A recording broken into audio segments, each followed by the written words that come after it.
Back to Xavier News.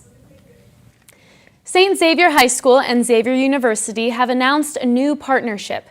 This ensures automatic admission into Xavier for St. X students, granted they graduate, are in good disciplinary standing, and submit a formal application. They will also get a merit-based scholarship of $1,831 in a nod to the founding year of both schools. This announcement has caused some backlash amongst students who feel that this only benefits already privileged males. After a grueling 118 days on strike, SAG-AFTRA strike has officially been suspended. SAG-AFTRA reached a tentative agreement on a new 3-year contract with studios. The agreement includes streaming participation, bonuses, increases in benefits, and major provisions for consent and compensation from AI. The SAG-AFTRA approved the agreement on Wednesday and have officially suspended the strike and closed picket locations. The deal will go to the union's national board for approval. Ohio voters have chosen to say yes to both Issue 1 and Issue 2. This historical election shows Ohio voters' choice to establish a constitutional right to abortion and to legalize the possession of marijuana. Both issues go into effect early December. Ohio also voted yes on Issue 20, the Hamilton County Public Library tax renewal, and Issue 22, Cincinnati Southern Railway sale. However, Ohio voted no on Issue 24, affordable housing tax increase. Issue 24 would have required the city of Cincinnati to raise income and withholding taxes by 0.3% to finance affordable housing. Israel agreed to institute a 4-hour daily humanitarian pauses on its onslaught on Hamas in northern Gaza.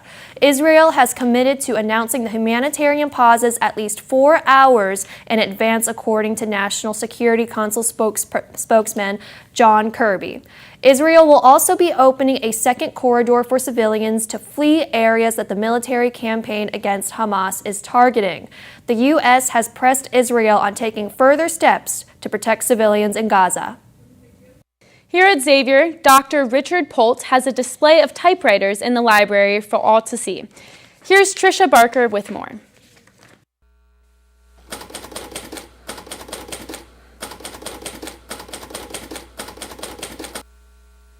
My name is Richard Polt. I've been here since 1992 in the philosophy department. Taught a wide variety of philosophy courses, and typewriters are my hobby. You can see them all over my office. My dad was a professor too, and he always was clacking away on it, and I always thought they were kind of fascinating, like musical instruments or something. At its peak, my collection included the very first machine called a typewriter from 1874 up to typewriters made in the 21st century in China.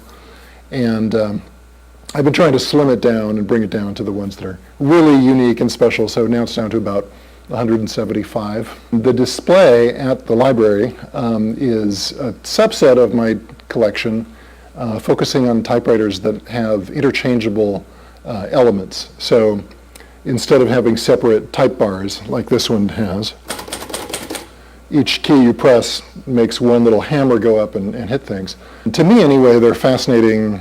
I'm in love with all typewriters just because they are invitations to write and create. So maybe some people who see the exhibit will be inspired to think about how they write and their methods of writing. With my colleague Bethany Henning, I've sat in front of altars sometimes, and we've had typewriters, and we've offered to write free thoughts for people. I have given away typewriters in the past to interested students. If anybody wants one, let me know and I can probably hook you up. And there's no chat GPT, there's no web, there's no Instagram, and for me that's the most wonderful thing about typing on a typewriter. It's fun, but especially it focuses me, and I don't get distracted by digital alternatives. I just dwell with my words. Reporting for Xavier News, this is Trisha Barker. Last Friday, the Rock and Roll Hall of Fame held its annual induction ceremony for artists that have changed the game with their hits. Missy Elliott made history as the first female hip-hop artist to be inducted. Other artists that were inducted include rock band Rage Against the Machine and guitarist Link Wray, who was inducted by Led Zeppelin's Jimmy Page. Sheryl Crow performed her song Every Day is a Winding Road alongside guitarist Peter Frampton. Congratulations to the newest members of the Rock and Roll Hall of Fame. Team Penske Driver Ryan Blaney won his first NASCAR Cup Series championship this past Sunday in Phoenix. Blaney finished ahead of title contenders Christopher Bell, Kyle Larson, and William Byron. The series finale for the popular anime Attack on Titan aired this past Sunday. The critically acclaimed series has been going on for 10 years and has loads of action, drama, mystery, and lovely characters packed into 89 episodes. Have you ever thought about time travel? Where would you go? What would you do? We asked Xavier students the same question. Let's take a look.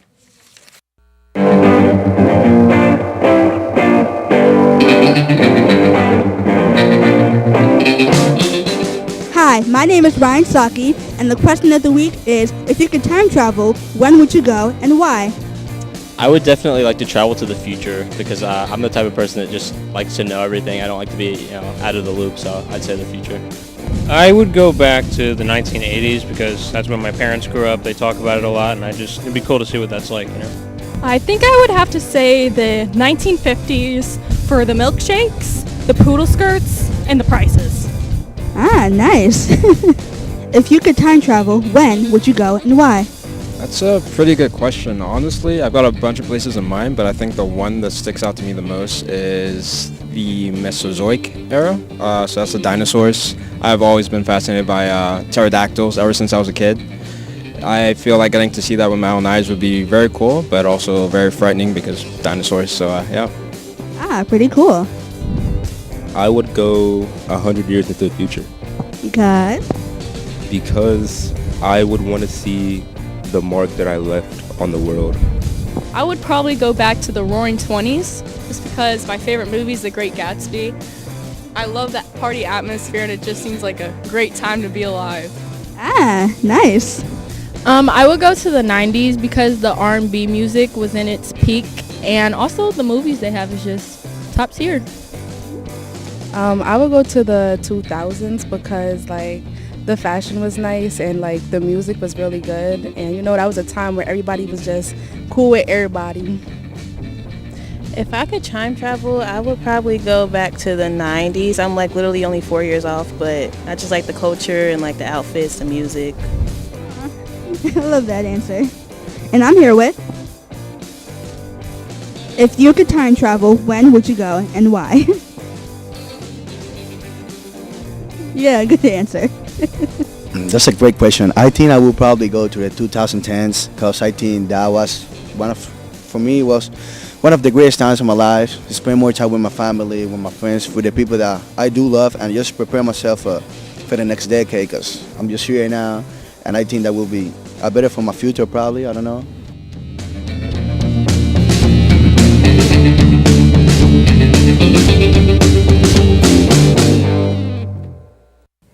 If you could time travel, where would you go, Nicole? I would definitely want to go to the 90s because I would be able to see many concerts that I want to get to see today. Spirit Week was a vibrant celebration leading up to the men's basketball home games. Game Day Gray Monday kicked off the week, where students wore gray to support the team and receive free shirts from Gallagher Student Center, followed by Twinning Tuesday, Western Wednesday, and Throwback Thursday. The week culminated in Xavier Blue Friday, which will be featuring pregame festivities at Cintas Center before the 6:30 tip-off tonight against Jacksonville. As we continue to celebrate 50 years of the DIF program here at Xavier, we want to take the time to appreciate John and Dino. John has spent much of his career with DIF since graduating from the program in 1997. He started teaching adjunct since 2001, embarking his knowledge and mentorship on every student that has come his way. Additionally, he served as TV studio manager from 2001 to 2007. Today, John spends his evenings teaching the next generation in the ways of post-production. Thank you, John, for all that you do for us. Check out this week's newly released movies and series. Following the last episode of the Disney Plus series, Miss Marvel, The Marvels is about Captain Marvel, Monica Rambeau, and Miss Marvel as they discover their powers are intertwined. As of today, The Marvels is playing exclusively in theaters and is expected to be available on Disney Plus at the end of the year. NCIS fans, make sure to tune into CBS this upcoming Tuesday, November 14th, to catch the pilot episode of NCIS Sydney. This is the first international spin-off of the series and will be available to stream on Paramount Plus in selected territories internationally. Comedian Matt Rife has his own special coming to Netflix this upcoming Wednesday, November 15th, called Natural Selection. Rife will unpack a multitude of things, from social media trolls to protection crystals. Looking to get off campus this weekend? The Greater Cincinnati Holiday Market runs all weekend at the Duke Covington Center.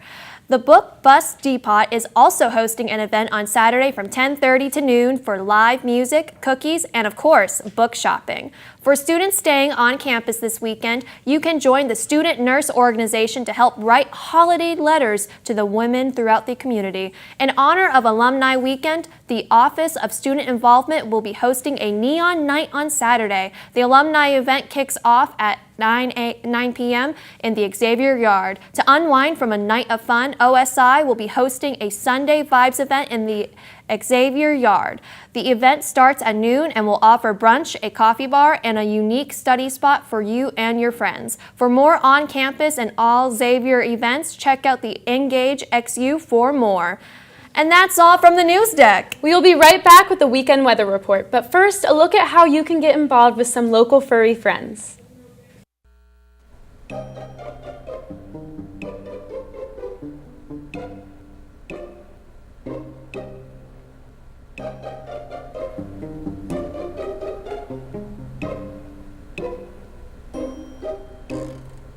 OAR stands for Ohio Alley Cat Resource. We have a shelter, we have a wellness assessment center, and we also have a spay and neuter clinic. The building we're in right now is our spay and neuter clinic, and what we do is offer high quality, low cost spay and neuter services to the general public. Cats can come in here and get spayed and neutered, and at the time of surgery they can also get access to other services like rabies vaccination, microchips, nail trims, and then get returned back to their homes. We also do a program too where even if they have feral cats come in, that we can take care of all of those others in need and get the same services done. Depending on like what you have done, the service fees apply, but just because indoor cats get all the quality care doesn't mean that the outdoor cats can't. So we always encourage the public to bring their community cats in to get services and minimal routine care that they need to survive. OAR is important as a resource primarily because we are a low-cost resource. Compared to a full-service veterinarian, our costs are slightly above what it costs us to perform them, so severely discounted. And then more so, we have different pets that we're able to help, including some that people might not consider pets, like community cats and feral cats. About a third of our patients are owned animals that live inside with their owners. Another third are community cats, which are free roaming cats that are still cared for by individuals but may not live inside. And then about another third are feral cats, so true stray cats that don't have a home. So by offering services to all types of different cats, we're able to better help control the overpopulation pandemic. So my favorite part about working here is the amount of surgeries that we perform every year, that we can be able to complete amount of surgeries every single day, 5 days a week, all throughout the year. Our number last year in 2022 was over 11,000 surgeries, including all of the spay and neuter, and even on top of that, other surgeries that we've had to perform while under surgery, especially for our feral and community cats, and be able to give them the quality and care that they need. People can help OAR by donating either their time or if they want to make a charitable donation. So volunteering the time over in the adoption center, especially with feeding and caring for the feline pets that we have over there, cleaning cages, and even having time to just give them human interaction. You can make monetary donations on site or through our website or our Facebook page. You can volunteer your time. There's a tab on our website about volunteering and how to sign up for that. And then just by spreading the word, which again, social media is great. Speaking with other cat owners who have used our services, letting people know that we're here as a resource is one of the greatest ways to support us.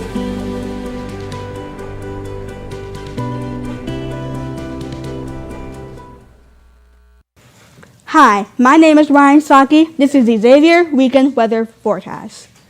For Friday, it will be partly cloudy with a high of 63 and a low 33.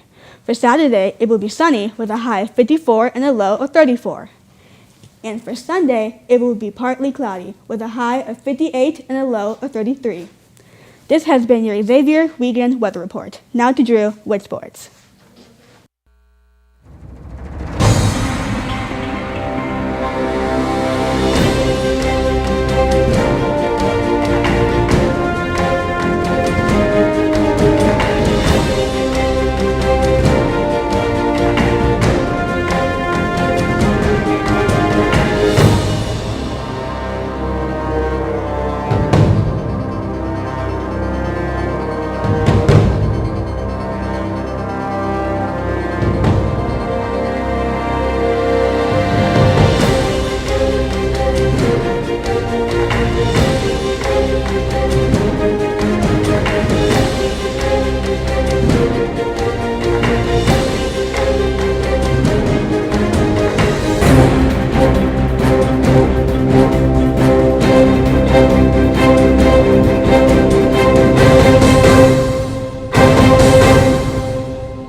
Hello everybody, my name is Drew Collins and you're watching the Sports Report.